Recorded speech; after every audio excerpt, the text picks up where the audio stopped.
warahmatullahi wabarakatuh.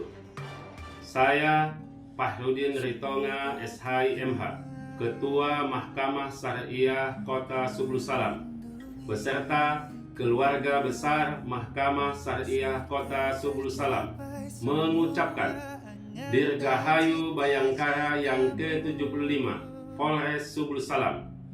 Transformasi Polri yang presisi mendukung percepatan penanganan COVID-19 untuk masyarakat sehat dan pemulihan ekonomi nasional menuju Indonesia maju. Wassalamualaikum warahmatullahi wabarakatuh.